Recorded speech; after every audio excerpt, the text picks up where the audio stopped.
Produktivitas kerja secara digital. Kelompok 11.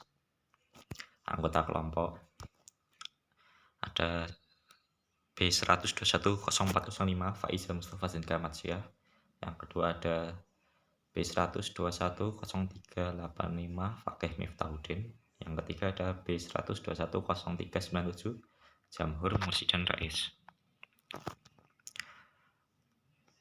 Konsep dasar produktivitas kerja. Produktivitas merupakan salah satu komponen yang harus dimiliki oleh suatu lembaga atau perusahaan apabila ingin mencapai tujuan yang telah ditetapkan.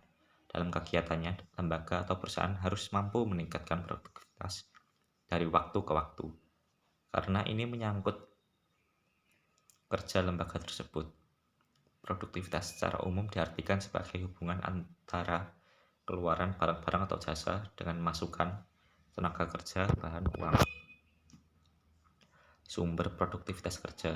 Produktivitas kerja adalah ukuran perbandingan kualitas dan kuantitas dari seorang tenaga kerja dalam satuan waktu untuk mencapai hasil atau prestasi kerja secara efektif dan efisien dengan sumber daya yang digunakan. Aspek produktivitas kerja. Perbaikan terus-menerus. Salah satu implikasinya adalah bahwa seluruh komponen organisasi harus melakukan perbaikan secara terus-menerus. Hal tersebut dikarenakan suatu pekerjaan seluruh dihadapkan pada tuntutan yang terus-menerus, perubahan seiring dengan perkembangan zaman. Yang kedua, tugas pekerjaan yang menantang. Dalam jenis pekerjaan apapun, akan selalu terdapat pekerjaan yang menganut prinsip minimalis, yang berarti sudah dipuas jika pelaksanaan tugasnya dengan hasil yang sekedar memenuhi standar minimal. Kondisi fisik tempat bekerja. Telah umum dikatakan baik oleh pakar maupun praktisi manajemen bahwa kondisi fisik tempat bekerja yang menyenangkan diperlukan dan memberikan kontribusi nyata dalam meningkatkan produktivitas kerja. Apa hubungan antara teknologi dengan produktivitas? Hubungan teknologi dengan produktivitas kerja sangat berkaitan karena dalam produktivitas menggunakan teknologi modern, maka tenaga kerja akan lebih cepat menyelesaikan proses produksi. Pekerjaan jadi mudah dan ringan serta produktivitas dapat ditingkatkan, kemudian produksi semakin bertambah.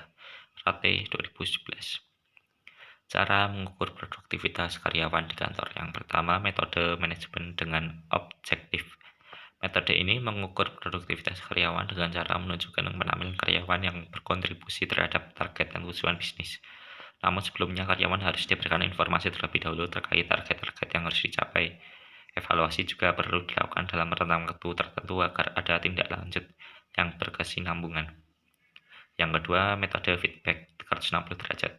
Metode ini dipercaya sebagai metode yang paling efektif untuk mendapatkan nilai dari produktivitas karyawan. Hal ini dikarenakan karyawan yang dinilai dapat menerima masukan berupa kritik maupun saran dari seluruh rekan kerjanya di kantor, termasuk atasan maupun bawahannya. Namun agar penilaian bersifat lebih akurat, sebaiknya dilakukan pada rekan kerja yang sering melakukan interaksi dengannya saat bekerja di kantor. Metode ini juga bisa menilai kebiasaan karyawan tersebut dari berbagai sudut pandang. Yang ketiga, metode pengukuran secara kuantitatif.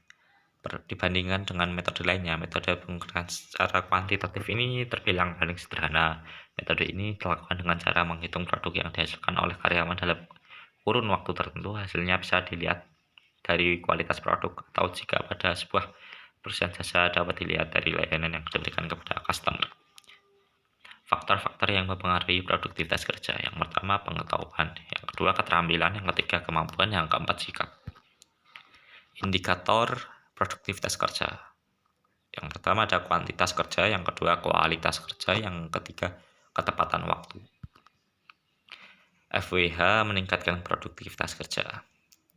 Alasannya karena fleksibel dalam menentukan strategi kerja. Yang kedua efektif dan efisien dalam penggunaan waktu harian. Yang ketiga bekerja dari rumah dapat membuat lebih sehat. Sekian dan terima kasih.